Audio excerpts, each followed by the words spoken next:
Hey folks, I'm sorry for not posting for a couple of days. I underwent another surgery and got stitches. It's a simple procedure, and it's recovering fast since it's in my mouth, but I wasn't home for a couple of days. Tomorrow onwards, new videos will be posted as scheduled. Thank you for your patience. Currently, I am hosting a giveaway. You can find more information on my last video and apply for the giveaway through a link in the description below. Now, let's hop on to the video, shall we? Hey folks, in today's Conundrum, we will cover the case of Yevgeny Alexandrovich Chuplinsky, also known as the Novosibirsk Maniac, Russian serial killer responsible for the brutal murders of at least 19 prostitutes in the Novosibirsk Oblast between 1998 and 2005. His heinous crimes involved dismemberment, extensive mutilations, and the removal of his victims' hearts. Despite extensive police investigations and several arrests over the years, Chuplinsky managed to evade capture until 2016 when he was finally apprehended. 2 years later, he received a life imprisonment sentence for his horrifying acts, bringing some measure of justice to his victims and their families. The case of the Novosibirsk Maniac remains a chilling reminder of the darkness that can lurk within society. Welcome back to Conundrum, where we delve into the minds and history of serial killers. If you like this type of content, please like the video, subscribe if you are not yet subscribed, and ring a notification bell. Stick to the end of the video for more information about ongoing giveaway. Thank you for being here. Yevgeny Chuplinsky's life journey began on March 14, 1965, in the city of Novosibirsk. Despite limited information about his early years, he managed to complete his schooling with average grades. In 1981, he pursued higher education at a mechanical engineering college, all while actively participating in the Komsomol, the Communist Youth League. The years between 1984 and 1987 saw Chuplinsky serving with the Soviet border troops, a period during which he underwent rigorous physical, ideological, and combat training, excelling in Sambo, a form of martial arts. Within his unit, he earned a reputation as a self-serving hypocrite, constantly seeking favor and praise from his superiors. After his military service, Chuplinsky transitioned into a career with the police force, steadily advancing to the rank of sergeant. He started as a security guard in the Kirovsky district, later transferring to the Leninsky district in 2000. Throughout his tenure, he received recognition for his exceptional service, amassing 46 letters of gratitude and commendations from his employers, culminating in his retirement in 2003. With the support of his wife's parents, he ventured into entrepreneurship, establishing a chain of shops that specialized in metal wall decorations. Beyond his professional pursuits, Chuplinsky's personal life was marked by 3 marriages, 2 children, and an affiliation with the United Russia Party, led by Vladimir Putin. As we delve into the life of Yevgeny Chuplinsky, it becomes apparent that his journey was a complex one, intertwined with achievements and accolades in his career, yet marked by a troubling undercurrent of manipulative behavior and ultimately leading to a dark chapter in his life as the notorious Novosibirsk Maniac. Between 1998 and the mid-2000s, a dark cloud descended upon Novosibirsk as a series of gruesome murders unfolded, all linked to the sinister figure known as the Novosibirsk Maniac. It was during this period that Yevgeny Chuplinsky embarked on his chilling killing spree. In 1998, Chuplinsky acquired a Lada Samara and began working as a taxi driver, an unsuspecting front for his malevolent intentions. In November of that year, he committed his first murder, setting off a string of horrifying events. The lifeless bodies of murdered prostitutes were discovered scattered across desolate areas surrounding Novosibirsk. Grim locations such as landfills, windbreaks, and the hard shoulders of roads. The killer's methods were as macabre as they were perplexing. The victims bore the gruesome signs of ritualistic killings, with beheadings and extensive mutilations hauntingly etched on their lifeless forms. Arrows and pentagrams carved on their skin, accompanied by the presence of various amulets, added an eerie layer to the crime scenes, leaving investigators puzzled about the motives behind such sadistic acts. It remained uncertain whether the killings held deeper ritual significance, or if Chuplinsky deliberately employed such symbols to obfuscate his true intentions from the authorities. Adding to the horror, Chuplinsky showed a disturbing lack of concern for hiding the bodies, choosing instead to place them in easily discoverable locations. The extent of the victims' disfigurements was such that some remained unidentified, shrouded in anonymity even in death. For years, the murders were treated as isolated cases until the investigators finally connected the dots, realizing they were all the work of a single deranged individual, a serial killer prowling the city. Nevertheless, this revelation brought little solace to the investigation, as composite identikits of the perpetrator yielded conflicting results, leaving law enforcement struggling to create an accurate sketch of the elusive offender. In an unexpected turn of events, the killings ceased in the mid-2000s, leaving the investigators to wonder whether the murderer had been incarcerated for a different offense or had met his own demise. During this hiatus, Chuplinsky's age and motivations remained an enigma, eluding justice and perpetuating fear among the community. In October 2015, a glimmer of hope emerged when Alexei Ivanov, a fellow taxi driver, was apprehended under suspicion of being the elusive Novosibirsk Maniac. While Ivanov confessed to and was convicted of unrelated murders, the connection to the maniac's heinous acts eventually proved false. The case of the Novosibirsk Maniac serves as a haunting reminder of the darkness that can lurk within the human psyche, and the resilience and dedication required of investigators to bring such malevolence to an end. The chilling saga of Yevgeny Chuplinsky's crimes unfolded through a series of arrests and trials, a tale that would haunt the city of Novosibirsk for years to come. Chuplinsky first came under the investigators' radar in 2004, linked to the mysterious disappearance of a woman whose body was never recovered. Suspicion arose when a new SIM card, registered to Chuplinsky, was found inserted into the victim's mobile phone on the night she vanished. His initial explanation of two young men leaving the phone in his taxi evolved into a tale of attempted robbery, raising doubts but not enough for his detainment at that time. In 2006, as all the murder cases were consolidated, the weight of circumstantial evidence pointed toward Chuplinsky. Despite his denial of any connection to one victim, investigations revealed that she was acquainted with him, having been involved in the world of prostitution. Disturbing rumors of Chuplinsky's alleged involvement in a protection racket for sex workers in areas related to the murders further fueled suspicions. The arrest that followed provided little tangible evidence to keep him detained, and he was once again released. The turning point arrived in 2016, when DNA testing linked Chuplinsky to semen found at one crime scene and sweat from two others. On April 23, 2016, he was arrested and officially charged with 17 murders. Later, during psychological and psychiatric examinations, Chuplinsky confessed to a staggering 29 killings, though only 19 could be substantiated with the available evidence. In the subsequent legal proceedings, Chuplinsky's sanity was declared intact. Despite his initial confession, he later recanted during the investigation. The case involved the interviews of over 8,000 witnesses, an extensive effort to piece together the dark puzzle of his crimes.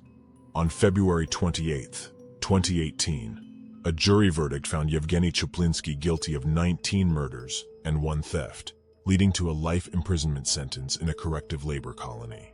However, a twist occurred when the verdict was overturned on September 28, due to some of the case's statute of limitations having expired. Nevertheless, he faced a second trial and was once again sentenced to life imprisonment. The harrowing story of the Novosibirsk Maniac is a tale of darkness and tragedy that claimed the lives of numerous women, leaving their families in anguish and the community in fear. The Russian media's underreporting of the victims' names and backgrounds further obscured the true extent of the horrors. The first victim, referred to only as Woman Number 1, remains unidentified to this day. Her disappearance in November 1998 signaled the beginning of a reign of terror orchestrated by Yevgeny Chuplinsky, who had recently married. Subsequent victims included 19-year-old Yevgenia S., a sex worker whose remains were discovered in early 1999, and Woman Number 3, whose head was found in May of the same year. The relentless spree continued, claiming the lives of many others, such as Svetlana A., whose tragic fate was marked by signs of brutal assault and sexual violence. The unidentified woman number 7 met a similarly gruesome end, with her amputated legs being discovered in 2000. As the years passed, more victims came to light, including Irina B., a deputy chief editor of an accounting firm, and woman number 11, whose decapitated head was found by teenagers in 2002. The shocking discovery of severed heads and body parts persisted, with the remains of woman 15 and woman 17 being found in 2004, and 19-year-old Anna E., whose severed head was discovered in a pair of jeans in the same year. The list of victims concluded with a nameless woman whose remains were unearthed in June 2006. Throughout the investigation, Chaplinsky's twisted acts of dismemberment, strangulation, and brutality were laid bare, leaving no doubt about the evil that lurked within him. As each victim's identity and story came to light, it became evident that they came from diverse backgrounds, some being sex workers, others holding regular jobs. Each had dreams, aspirations, and loved ones who would forever mourn their loss. As of September 2019, Chaplinsky resides in the Snezhinka labor colony, located in the village of Elbin, Khabarovsk Krai, serving the consequences of his heinous crimes. The legacy of the Novosibirsk Maniac endures as a grim reminder of the pursuit of justice and the complexities of criminal investigations. However, the scars left on the families and the community by his unspeakable crimes are deep and enduring, serving as a stark reminder of the importance of safeguarding society against such malevolence. Thank you to all who have stuck with me until the end of the video. All small creators like me have certain goals in mind when we embark on this journey, and reaching 1/4 of that goal is my first significant milestone. Since we all share a common interest in similar topics, my idea is to organize a giveaway for a 1-year Curiosity Stream subscription plan once we reach 250 subscribers. This giveaway will serve as a token of appreciation for your support thus far. I'm genuinely grateful to have you all here with me. Comment down below if you have any recommendations for my future uploads. I am Alex, and this was Conundrum. Stay curious and stay safe.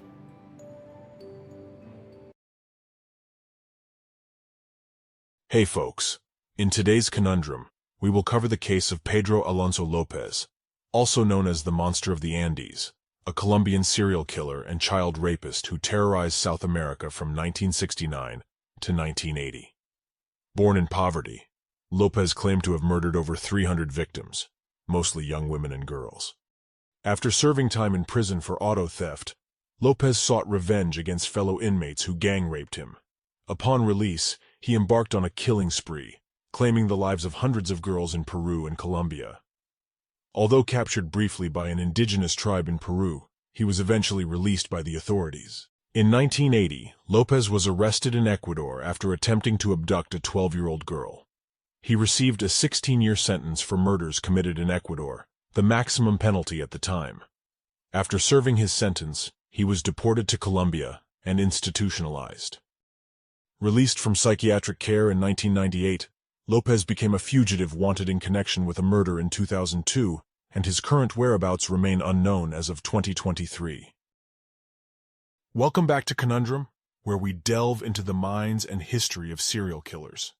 If you like this type of content, please like the video, subscribe if you are not yet subscribed, and ring a notification bell. Stick to the end of the video for more information about ongoing giveaway. Thank you for being here. Pedro Alonso Lopez's early life was marked by hardship and trauma. He was born in Colombia in 1948 to Benilda Lopez de Castañeda, a prostitute, and Megdardo Reyes, who was murdered before Pedro's birth. Growing up in a violent and fatherless household with 12 siblings, Lopez had a difficult childhood. At the age of 9, Lopez was banished from home after his mother caught him trying to molest his sister. Homeless and vulnerable, he wandered the streets of Bogotá, where he became a victim of frequent sexual abuse. At 12, he was adopted by an American immigrant family, but the traumatic experience of being sexually assaulted by a teacher led him to flee. In 1969, Lopez was sentenced to 7 years in prison for auto theft. While incarcerated, he experienced a horrifying ordeal of being brutally gang-raped by 4 other inmates. In a violent act of retaliation, he hunted down and killed those inmates. The killings were ruled as self-defense, but 2 more years were added to his prison sentence. Lopez's early life was marked by tragedy and abuse, setting the stage for the dark path he would later embark on as a notorious serial killer and child rapist. After being released from prison in 1978, Pedro Alonso Lopez embarked on a chilling killing spree that terrorized the northwestern region of South America. Drifting through the area, he arrived in Peru, where he claimed to have committed over 100 murders, mostly targeting vulnerable street children and young girls from indigenous tribes. Though the exact number of his victims remains unverifiable, it is undeniable that Lopez's actions left a trail of horror and devastation. During his time in Peru, Lopez was briefly captured by an Ayacuchoan indigenous tribe in south-central Peru after attempting to abduct a 9-year-old girl. The tribe reacted strongly to his heinous act, stripping him of his clothes and possessions before burying him in the sand. Thankfully, an American missionary intervened, persuading the tribe to release Lopez and hand him over to the police. However, shockingly, the authorities did not detain him, and he was inexplicably expelled from the country. Lopez continued his sinister journey, traveling across South America. As he moved from one place to another, the number of missing persons, particularly young girls, started to rise noticeably. Authorities at first dismissed these disappearances as cases of human trafficking, unaware of the evil presence lurking behind them. In April 1980, a tragic incident shed light on Lopez's monstrous deeds. Flash flooding in the areas surrounding Envato, Ecuador unearthed the remains of several young girls who had been reported missing. This shocking discovery prompted the police to reopen their investigations and led to Lopez's eventual arrest later that same year. Pedro Alonso Lopez's heinous crimes had caused unimaginable suffering and sorrow throughout the region. As his horrifying acts were unveiled, the communities he had victimized were left grappling with the chilling realization of the true extent of his brutality. The dark chapter of his reign of terror had come to an end, but the scars he left on the hearts of the victims' families and the affected communities would endure for generations to come. Following the devastating flooding that exposed the remains of missing young girls, the heinous crimes of Pedro Lopez were brought to light. Not long after this tragic incident, a courageous local woman named Carvina Poveda was heading to the market with her 12-year-old daughter Marie when Lopez attempted to abduct the young girl. However, the determined efforts of local merchants thwarted his vile intentions, overpowering Lopez and holding him until the police arrived. Once in police custody, Lopez initially remained silent, refusing to cooperate during his interrogation. However, a shrewd move was made by Police Captain Pastor Cordova, who posed as a fellow inmate in Lopez's cell and skillfully gained his trust. Under this pretense, Lopez began to confess his monstrous crimes.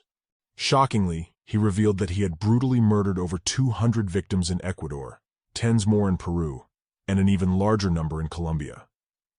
Lopez coldly described his method of operation, which began with luring his victims away from public spaces using a trinket as bait.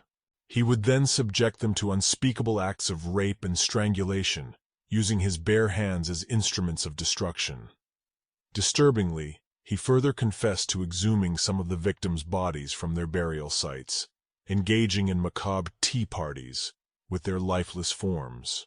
Asked about his motive for such heinous acts, Lopez chillingly revealed that he had lost his innocence at a young age and decided to inflict the same pain upon as many girls as possible. Following his confession, Lopez directed the authorities to the burial sites of 53 victims, leading to the confirmation of a total of 110 murders. In 1980, Lopez was convicted of murder and sentenced to 16 years in prison, the maximum penalty available in Ecuador at the time. However, the true horror of his crimes, coupled with his unverifiable claims of killing over 300 victims, cemented his legacy as one of the most notorious serial killers in history. The lives he took and the families he shattered would never be the same again, leaving a haunting legacy of tragedy and darkness in his wake.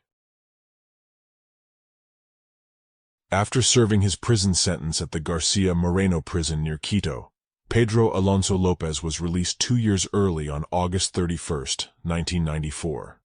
In a chilling interview just before his release, Lopez arrogantly referred to himself as the man of the century, and audaciously claimed that he was being set free for good behavior. Upon his release, Lopez was deported to Colombia, but upon arrival, he was detained as an illegal immigrant and promptly handed over to Colombian authorities. Prosecutors attempted to build a case against him, but their efforts were thwarted, leading to the shocking decision to declare him insane and commit to a mental hospital in 1994.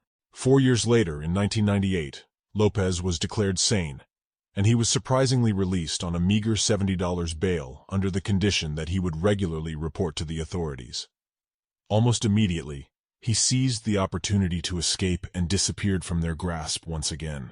Upon his release, Lopez visited his mother, but any hope of redemption or remorse quickly vanished as he demanded his inheritance. Learning that she had nothing to give, he callously sold her cherished chair and bed to strangers on the street. The last known sighting of Lopez was in September 1999 when he visited the National Civil Registry to renew his citizenship card.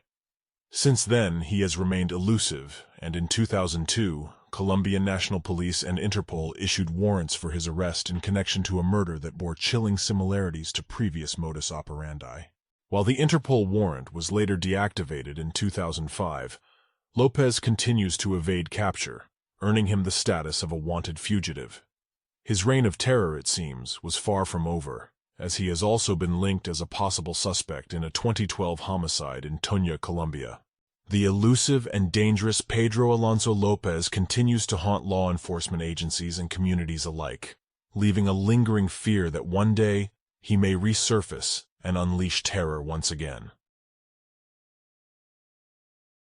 Disturbing and sad case. I still cannot get a grip of the fact they just let this guy go fucking free like that.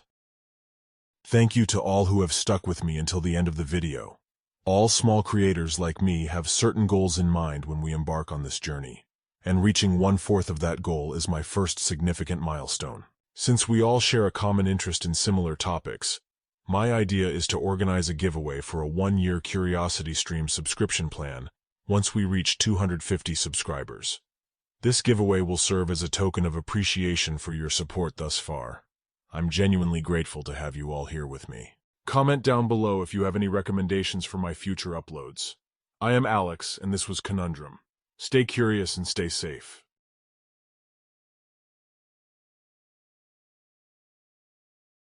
Hey folks, in today's Conundrum we will cover the case of Young-chul, born on the 18th of April 1970, a notorious figure in South Korea's history. Infamous for his heinous acts, he is known as a serial killer, sex offender, and self-confessed cannibal. Yu's dark legacy revolves around his admission to the murders of numerous individuals, primarily targeting prostitutes and affluent elderly women. The Seoul Central District Court eventually found him guilty of 20 murders, although one case was dismissed as it was attributed to another serial killer named Jung Nam-gyu. Yu's unimaginable brutality is evidenced by his burning of 3 victims and the mutilation of at least 11 others. Shockingly, he openly confessed to consuming the livers of some of his victims, highlighting the depths of his depravity. Operating between September 2003 and July 2004, Yu's reign of terror came to an end when he was apprehended on the 15th of July 2004. In a chilling moment captured on television, Yu revealed his twisted motives, stating, "Women shouldn't be sluts, and the rich should know what they've done." Welcome back to Conundrum, where we delve into the minds and history of serial killers. If you like this type of content, please subscribe, and put the notifications bell on so you don't miss any of my future uploads. Thank you for being here. Yu's life was marked by a tumultuous journey of personal and legal struggles. In 1992, he entered the institution of marriage and became a father to a son. However, beneath the facade of a family man, Yu harbored a dark and troubled side. His criminal record revealed a disturbing pattern of behavior. Prior to his chilling spree of murders, Yu had already faced the consequences of his actions on multiple occasions. With a staggering 14 convictions under his name, he had been found guilty of various charges. Each conviction brought him face to face with the justice system, resulting in a cumulative prison sentence of 7 years. These years behind bars were seemingly insufficient to rehabilitate Yu, as he embarked on a horrifying path that would forever stain his name. The inexplicable transition from a life of crime to a series of brutal murders baffled those who were familiar with his troubled past. Between September and November 2003, Yu embarked on a chilling spree of serial murders, targeting wealthy senior citizens. Breaking into their homes, he mercilessly bludgeoned them to death with a hammer. To throw off investigators, Yu meticulously staged the crime scenes to resemble robbery homicides. However, no money was taken, leaving authorities perplexed by his motives. As law enforcement intensified their efforts, Yu shifted his focus to a new set of victims. He began targeting female masseuses, luring them to his residence in western Seoul. After engaging in sexual acts, Yu would brutally attack and bludgeon these women. To hinder identification, he dismembered and mutilated their bodies before burying them in the mountains surrounding the city. It wasn't long before the police made a breakthrough. Following Yu's arrest, they discovered 11 bodies buried in the mountain behind Bongwon Temple, shedding light on the extent of his gruesome acts. The Rainy Thursday murders, committed around the same time, remained unconnected to Yu despite their similar nature. In a disturbing twist, Yu revealed that he had consumed the flesh of his victims. Though no concrete evidence could substantiate these claims, his admission painted a horrifying picture of his depravity. The revelation of Young-chul's heinous acts shocked the nation, leaving a trail of devastation and shattered lives in his wake. The authorities and the public were left grappling with the magnitude of his crimes and the darkness that resided within him. In a significant breakthrough, Young-chul was apprehended on the 15th of July 2004, leading to a shocking confession regarding his involvement in the murders of potentially 19 individuals. His victims primarily consisted of affluent senior citizens and masseuses. The arrest unfolded when employees from a massage parlor who had grown suspicious due to missing colleagues took matters into their own hands. Accompanied by a lone police officer, they arranged a meeting with Yu, but he was seized by the employees after the officer left. Yu was swiftly placed in handcuffs by another officer. While in custody, Yu resorted to desperate measures, feigning epileptic symptoms and managing to escape briefly when his restraints were loosened. However, law enforcement authorities acted swiftly, rearresting him within a mere 12 hours. This incident mirrored a previous attempt by Yu in 2002, when he employed a similar tactic to evade arrest for a rape charge. The arrest process was laden with intense emotions, as the grieving mother of one of Yu's victims confronted him at the prosecutor's office. Overwhelmed by sorrow and fueled by anger, she launched herself at him, armed with an umbrella, asserting that her daughter would still be alive if the authorities had captured him earlier. Amidst the commotion, a police officer, faced with the challenging situation, resorted to using force, delivering a kick to the mother's chest in an attempt to subdue her. The officer justified his actions by explaining that his hands were preoccupied with restraining Yu. Young-chul's arrest represented a critical turning point in the pursuit of justice for his horrific crimes. The dramatic events surrounding his capture exemplified the profound emotional impact on the victims' families and the complex challenges faced by law enforcement in bringing him to justice. Young-chul's motives for his heinous crimes were rooted in a disturbing combination of influences and personal grievances. The contents of his apartment, discovered during a search after his arrest, hinted at a possible inspiration from movies such as Public Enemy, Very Bad Things, and Normal Life. Additionally, Yu confessed to being influenced by another serial killer, Jong Do-yong, who had committed similar acts in Busan. Prosecutors revealed that Yu's targeting of wealthy older individuals stemmed from a deep-seated hostility originating from his childhood poverty. In the case of his female victims, they stated that his resentment was fueled by a lover who betrayed him. Yu sought to retaliate by targeting women with similar occupations as his former lover. He even admitted to killing women out of a deep-seated hatred for them. Psychological assessments of Yu concluded that while he exhibited signs of antisocial disorder, he was not deemed mentally ill. Instead, he was found to have constructed his own belief system, characterized by a profound distrust of moral and social norms. During his trial, the lack of physical evidence linking Yu directly to the murders became apparent. Yu initially appeared in court but refused to defend himself, expressing his intention to boycott the rest of the proceedings. He apologized to the victims while boasting that he had no intention of ceasing his actions. On subsequent court dates, Yu displayed disruptive behavior, including lunging at the judges and attempting suicide. Prosecutors sought the death penalty for Yu, and he was ultimately sentenced to death on the 13th of December 2004 for 20 counts of murder. The count relating to the February 2004 Imundong murder was dismissed. Prosecutors appealed the verdict to secure an additional count of murder, but the Supreme Court upheld the lower court's sentence. Yu's case profoundly shocked South Koreans and reignited the debate surrounding capital punishment in the country. Despite the death penalty still being permissible by law, it had not been implemented since 1997. However, support for capital punishment grew following the revelation of Yu's gruesome crimes. Yu is currently detained at the Seoul Detention Center. His case has also been the subject of media adaptations, including the feature film The Chaser, 2008, loosely based on his story, and the Netflix docuseries The Raincoat Killer, Chasing a Predator in Korea, 2021, which recounts the hunt for Yu. Women shouldn't be sluts, and the rich should know what they've done. These words serve as a haunting reminder of the darkness that lurks within the human psyche. The name Young-chul has become synonymous with the darkest aspects of humanity, forever etching his name in the annals of South Korea's criminal history. Thank you to all who have stuck with me until the end of the video. All small creators like me have certain goals in mind when we embark on this journey, and reaching 1/4 of that goal is my first significant milestone.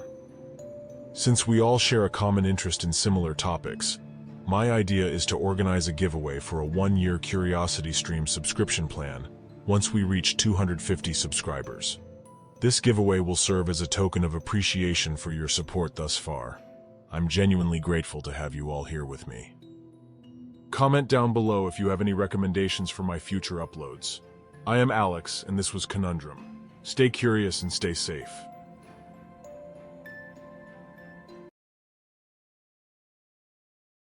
Hey folks, in today's Conundrum we will cover the case of Anatoly Grigorievich Maestrook, a Soviet serial killer, who instilled fear in Irkutsk and Voronezh oblasts in 1981.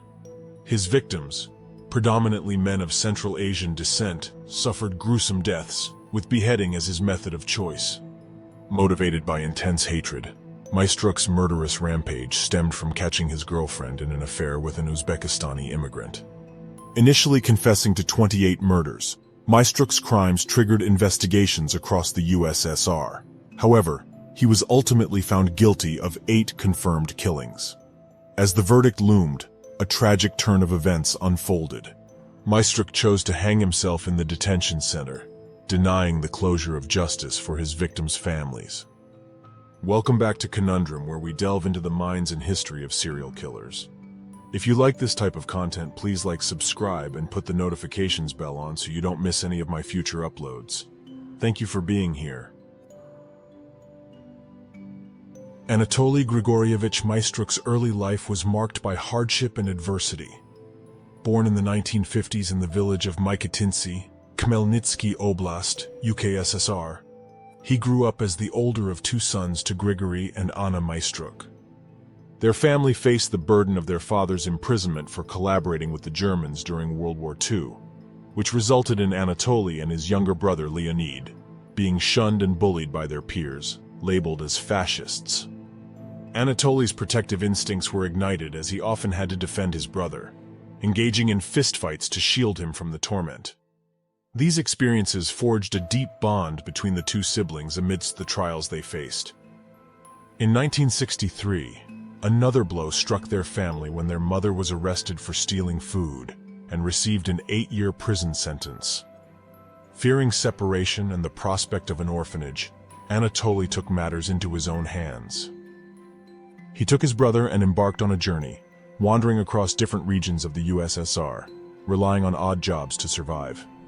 When he reached the appropriate age, Anatoly decided to enlist in the Soviet armed forces.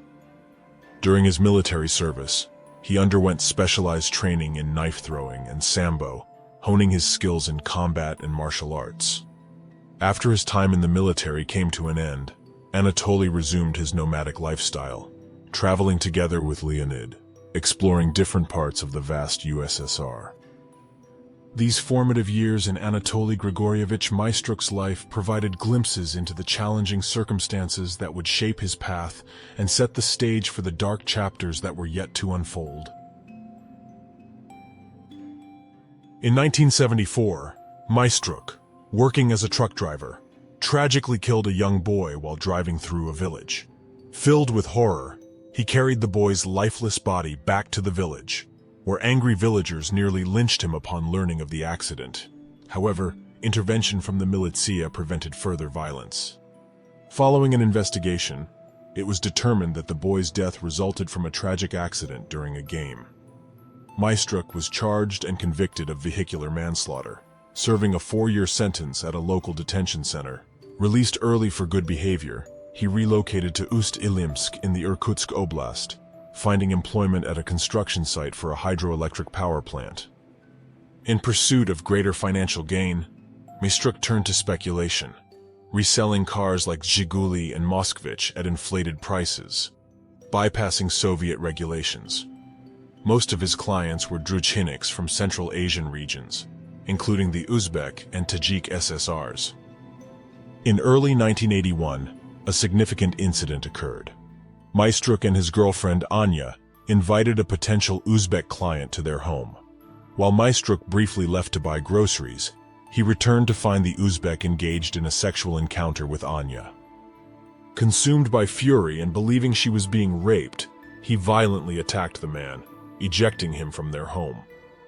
Unbeknownst to Maestrook, Anya frequently engaged in short-term relationships with his clients, and likely fabricated the situation to avoid trouble. This incident ignited Maestrook's fierce hatred for Central Asians, viewing them as manipulators and liars. These events shaped Anatoly Grigorievich Maestrook's path, leading him down a dark and violent road that would ultimately result in horrifying crimes. Maestrook's dark path continued with a string of brutal murders. Using his role in the car-dealing business, he would lure clients to isolated areas under the pretense of a car sale. Once there, he would separate them and execute them one by one, employing methods such as stabbing with a knife, bludgeoning with a hammer, and even utilizing a throwing knife. The victims suffered unimaginable horrors, with some being decapitated while still alive and all left naked from the waist down. One of the most notorious cases was the Ust-Ilimsk triple murder. In the summer of 1981, Maestrook made contact with 3 prospective clients, brothers Jalol and Ukritin Muidinov, and their uncle Rada.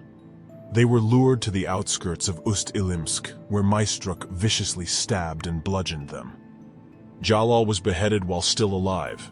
The bodies were then dragged away to separate locations and abandoned. A young couple searching for a secluded spot stumbled upon one of the bodies in an abandoned building. Following a blood trail into the forest, the authorities discovered the remaining 2 victims. The identification of the victims proved challenging. However, a breakthrough came when investigator Rais Mazatov visited Tashkent and encountered clothing similar to the victims' garments. Tracing it back to a factory in Namangan, Mazatov met an elderly veteran who confirmed that the victims were his relatives. They had gone to Irkutsk to buy a car, carrying 14,000 rubles in their shorts. Disturbingly, the veteran had previously reported them missing, but his pleas for help were ignored. He mentioned a man named Kambarov as a potential culprit, expressing his desire to seek revenge himself. Concerned that an innocent life was at risk, Mazatov tracked down Holbek Kambarov, a friend of the Muidinovs who had accompanied them during the transaction. While Kambarov denied involvement in the triple murder, He provided a description of the seller, a tall, blonde Slavic man who owned a rare white Zhiguli. Meanwhile, another set of murders emerged in Voronezh Oblast, mirroring the pattern seen in the Muidanov case. 3 acquaintances from the Turkmen SSR were found brutally killed, 2 stabbed repeatedly, and 1 slain with a throwing knife. As investigators delved deeper, they discovered a double murder in a neighboring jurisdiction that bore striking similarities. The connection between these cases led authorities in both regions to conclude that they were dealing with the same serial killer. Following the Voronezh killings, Holbek Kombarov was released from custody and returned home, while a facial composite of the suspect was circulated throughout the USSR. In Ust-Ilimsk, a police officer noticed the resemblance between the composite and his friend, Anatoly Maestrook, but dismissed it initially.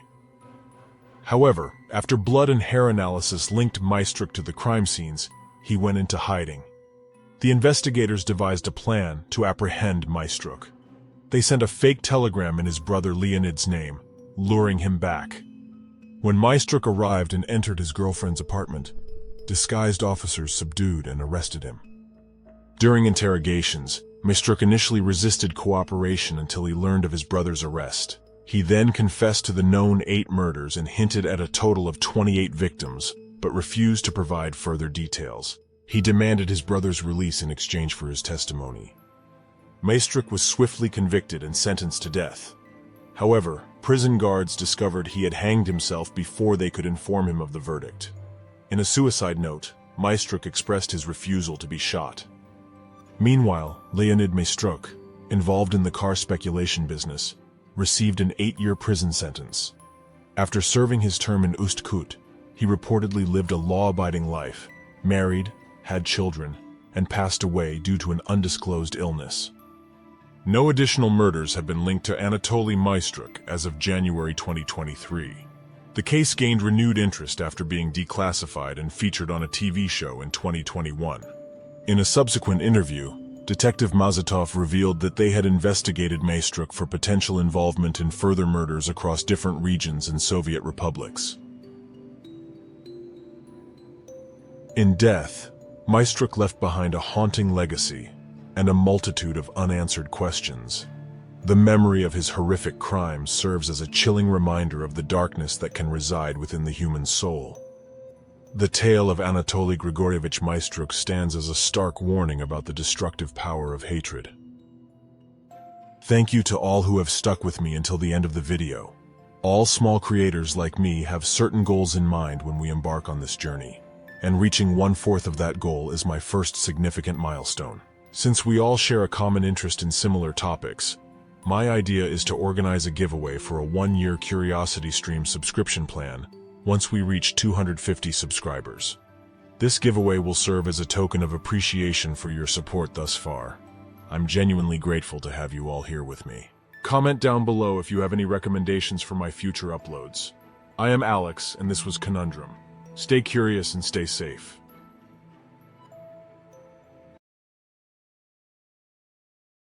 Hey folks, in today's Conundrum we will cover the case of Georgios Kadomovas and Yuri German Mikail, Soviet-born American serial killers, who unleashed terror in the United States after immigrating from Lithuania and Russia. Their brutal spree encompassed 5 kidnappings and murders, landing them on federal death row. For 4 months in late 2001, they orchestrated a chilling series of abductions, demanding exorbitant ransoms.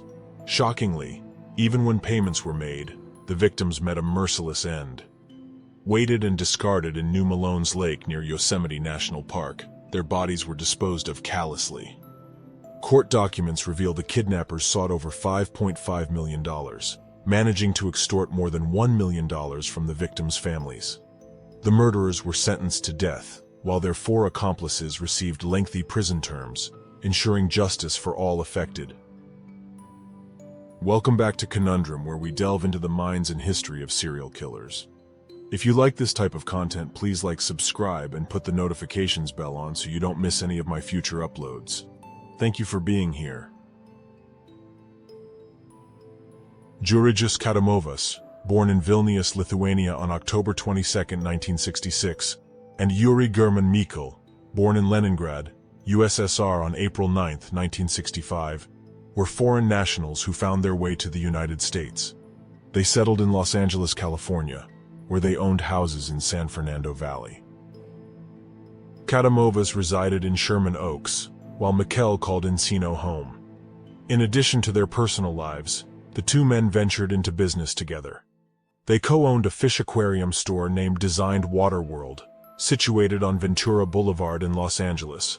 This joint business venture provided them with a legitimate front, masking the dark and sinister activities that lay hidden beneath the surface.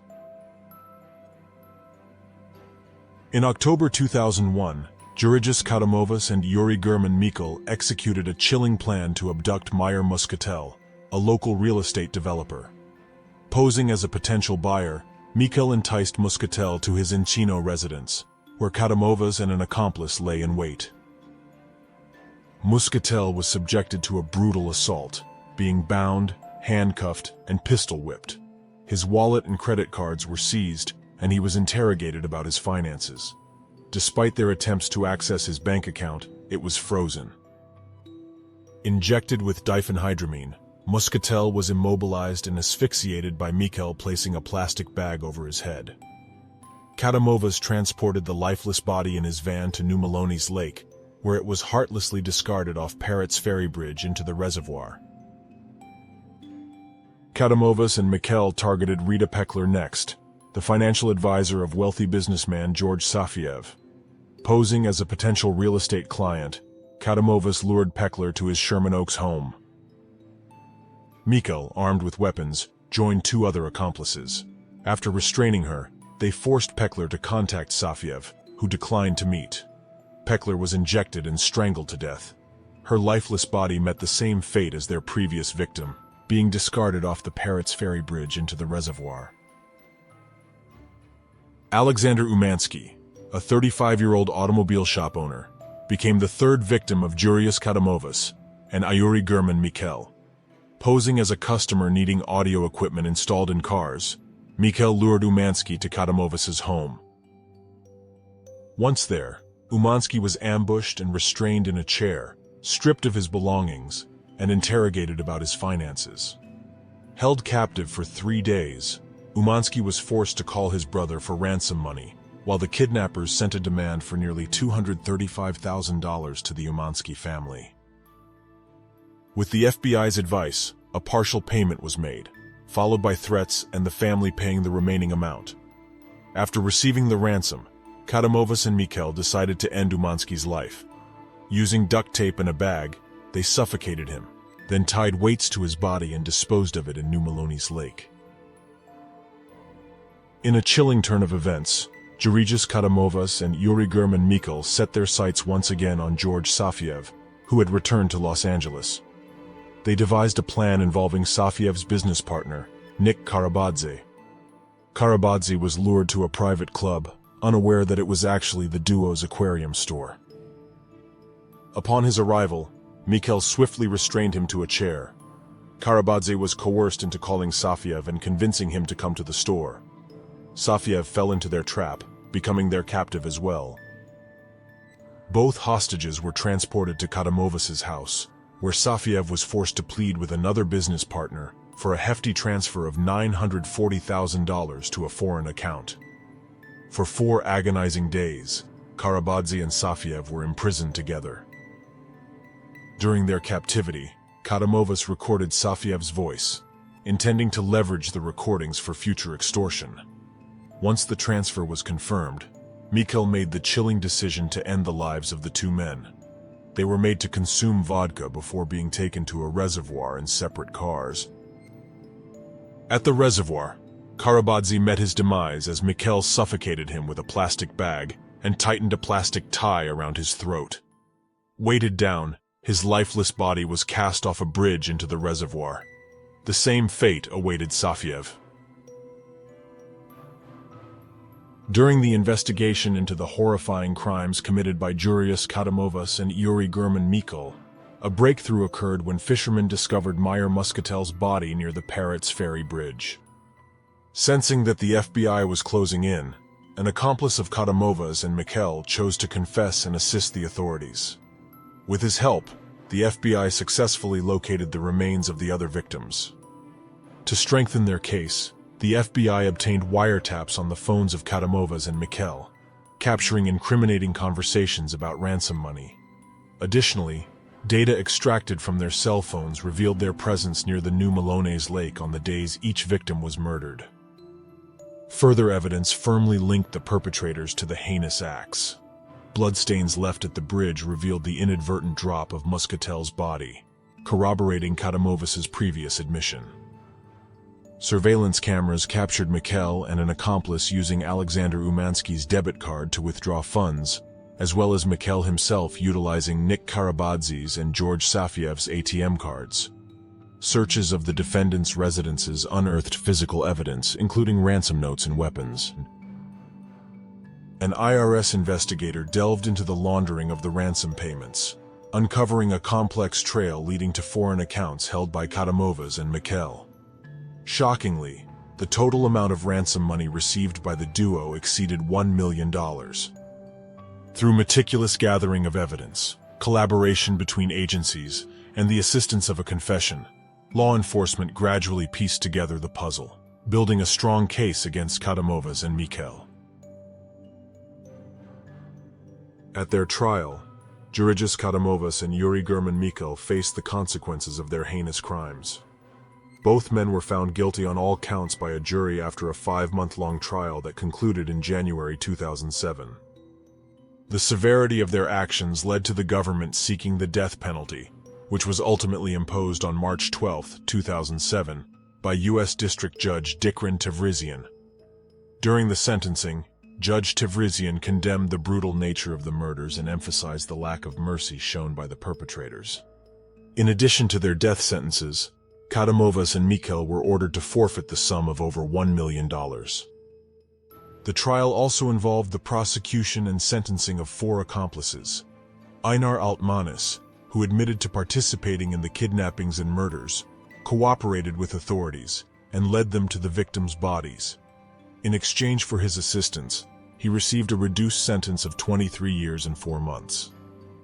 Natalia Solovyeva, Kadomovas' girlfriend, pleaded guilty to her involvement in the crimes and was sentenced to 15 years in prison. Alexeyus Markovskis, another accomplice, received a 15-year sentence, but had it reduced to 12.5 years due to his lesser degree of culpability. Petro Krylov, the only defendant to go to trial, received a life sentence without parole after his attorneys successfully argued that he had been coerced into participating. The guilty verdicts and subsequent sentencing ensured that justice was served for the victims and their families. Kadomovas and Mikail are currently on federal death row at USP Terre Haute, awaiting execution. Their death sentences were upheld by the Ninth Circuit Court of Appeals in 2018, solidifying the consequences of their crimes. The case of Georgios Kadomovas and Yuri German Mikail is a tragic and deeply disturbing one. Their brutal crimes and the suffering inflicted upon their victims are a stark reminder of the darkness that can exist in human nature. The fact that lives were lost and families were shattered is a heartbreaking reality. Thank you to all who have stuck with me until the end of the video. All small creators like me have certain goals in mind when we embark on this journey, and reaching 1/4 of that goal is my first significant milestone. Since we all share a common interest in similar topics, my idea is to organize a giveaway for a 1-year Curiosity Stream subscription plan once we reach 250 subscribers. This giveaway will serve as a token of appreciation for your support thus far. I'm genuinely grateful to have you all here with me. Comment down below if you have any recommendations for my future uploads. I am Alex, and this was Conundrum. Stay curious and stay safe.